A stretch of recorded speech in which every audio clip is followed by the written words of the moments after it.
Good afternoon, everyone.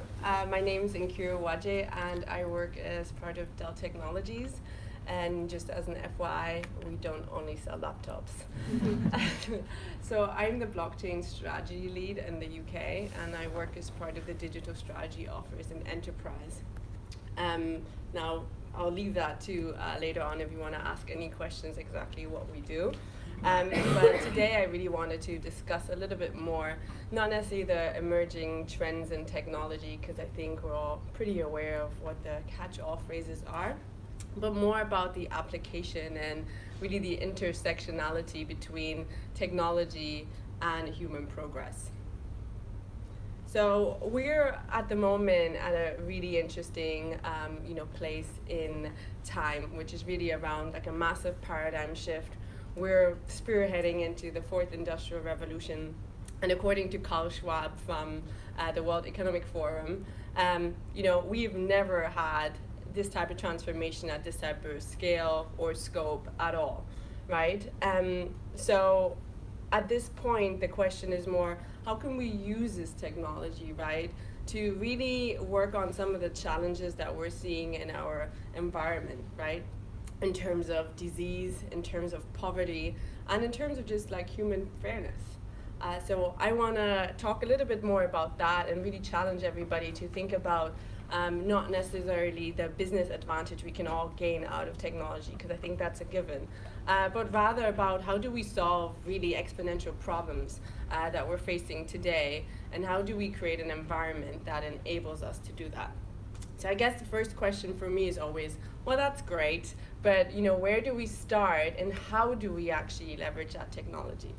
So I think, first and foremost, we are at a point in time where there's so many millions of data points being created per second. Ultimately, if we're going to find the answers anywhere, it really should be within the data. Right? No matter at the end of the day what technology it sits underneath, it might be cloud, blockchain, etc. Ultimately, it is at the core of what data is, which is knowledge that we're creating. And how can we leverage that data in order to really generate the type of insights that can propel us into the future? And I say this really from a point of view where we're living in a time where sustainability should be on everyone's mind, and thinking about, well, how can we actually use that in order to push that forward? How can we use data in order to inform precision medicine and actually have prescriptions that are made individually to us? How can we, for example, map the entire human genome to really understand, where some of the diseases are coming from? So I would say with everything within any technology, really we should always start with the data, because that insight ultimately is going to give us far more knowledge and in terms of informing the type of solutions we should be building. So I'd like to talk here about one of the examples that we've been working on with a vertical farming client of ours.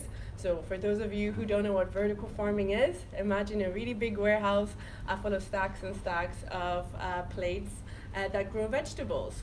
And this is really innovative because ultimately, what it does is challenge a sustainable way of actually doing farming that doesn't need the conventional methods. And that's where really I feel the power of technology can come to life. And I'll show you a little video. But working with Dell Technologies, the VP of Airfarm said, we're changing an entire landscape of how we connect and ultimately how we farm. And this is a great example of how we can take this into other industry and other verticals, right? Now, hopefully this video plays. Sorry, I'm not really.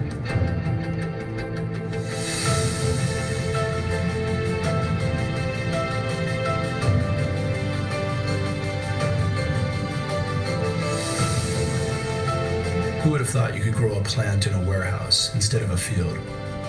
Without sun, without soil. We're doing it, and we're not only doing it on an experimental level, we're doing it on a commercial level. Today we focus on leafy greens. We believe we could grow anything. Our vision is to build farms in cities all over the world to allow everyone to have access to fresh, great tasting, healthy food all year round. The fact that we could grow plants using 95% less water, 0 pesticides, as much as 390 times the productivity per square foot as a field farmer shows what technology can do. We're able to understand the plants better than anyone ever in the history of farming, and it's by the data. And this is why the relationship with Dell Technologies is so valuable. We are collecting all of these data points of what we're giving the plant, what spectrum of light, what nutrients, how do we improve quality, taste, texture. We're using data analytics and becoming better farmers. At the end of the day, it's about how do we deliver a better product to the customer.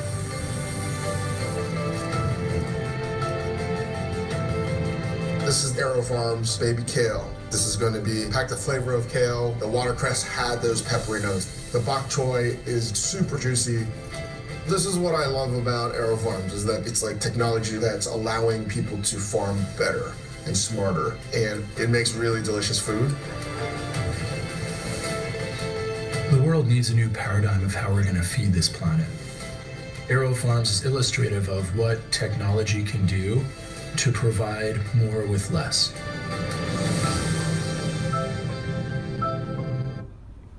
So I use this video mainly to provide a bit of a showcase, right? As a technologist, you go out and talk to a lot of people and they're like, yeah, but what do you really do?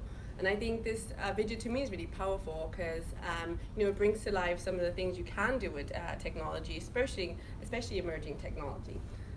This particular example is important because this talks about the intersectionality of not one specific technology, but rather a collection of that technology. It leverages IoT, it leverages data analytics, artificial intelligence, as well as cloud computing, right?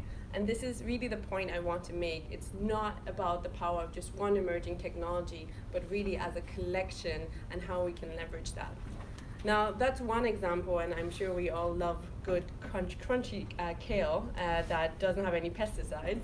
But it's really important for the quest of sustainability about how can we actually leverage these type of technologies to drive a more sustainable future for ourselves and our children.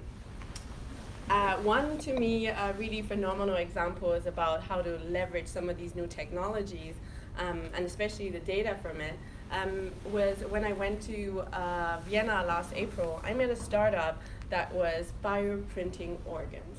And I was like, that is insane. You're actually printing organs. How do you do that?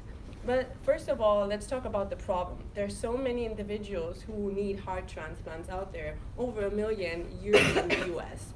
Right? And this poses a massive problem because first of all, there are not enough hearts to go around or any type of organs, but simply also because the chance of rejection is so high that even if you're actually having a transplant from another person, that the likelihood is that your body might reject it and you're going to have a very painful experience. So if you think about if your kid had to go through this, what would you want your kid to experience and what possibilities would you want to create? So this 3D printing is really using, again, the analytics of genes and cells in order to replicate that. And then using 3D printing to actually create a model of that same heart or of that same organ, and then using actual personal, genes and cells in order to replicate it in terms of ink. So it's actually printing this with your own, cells. It's completely incredible. And they already have, prototypes, and they're already rolling this out. Of course, it's very expensive at the moment, but again, as we progress, this is going to become more mainstream. And it's fantastic to see the application of technology fundamentally changing an entire industry. The second one I wanted to talk about is really around mapping the human genome. So Dell actually worked with TGen, and we mapped the first human genome in history with them, which really helped them to do precision medicine and personalized care. Now, what does that mean for us as individuals? Fundamentally, we're going to have a future that will enable us to actually get the treatment we need. Because actually what they're discovering in cancer research is that we're not all the same, obviously. And actually the chemo treatment that might work on one person definitely doesn't work on another person. Again, it's like, it's helping us really elevate some of the things and challenges that are out there. So this talks very heavily about data and how we can leverage data. But again, it's also the platforms that we're seeing evolving that I want to talk a little bit about, especially being the blockchain lead, of course. So blockchain, for those of you who might not be familiar with it, I would definitely encourage you to maybe read up on it, and David Lucky and myself are happy to answer any questions around it later. But the predicted market value by 2030 is supposed to be $3 trillion.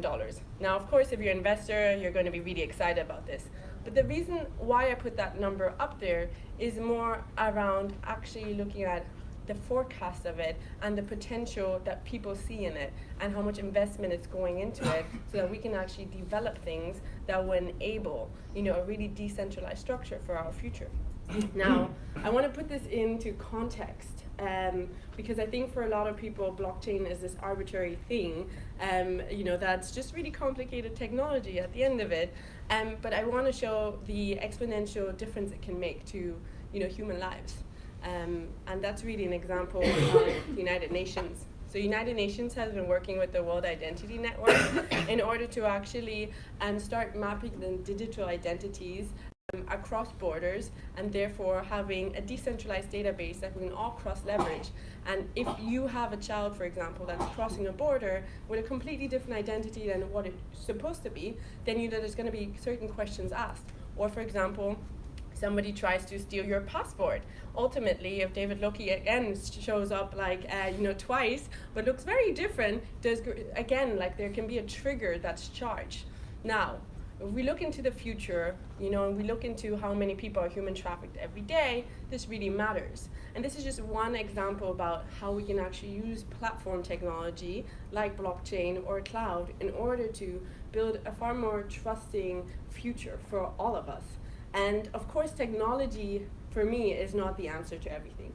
And that's kind of where I challenge everyone to say, we need to have more discussions about regulation, we need to have more discussions around ethics, and in fact, we all need to have a far more baseline understanding of all things emerging technology. Not so that we can all be hyper nerds, but so that we can have a common understanding as to how we can all work together, collaborate in building a future that we're all far more comfortable with, and that is far more fair to the human race, and hopefully animals as well, and the plants and the trees. But those were kind of the closing remarks I just wanted to leave. Again, by no means is technology standalone the answer to it, but it's about, again, how do we propel ourselves within that future. So that's it from me. Any questions, let me know.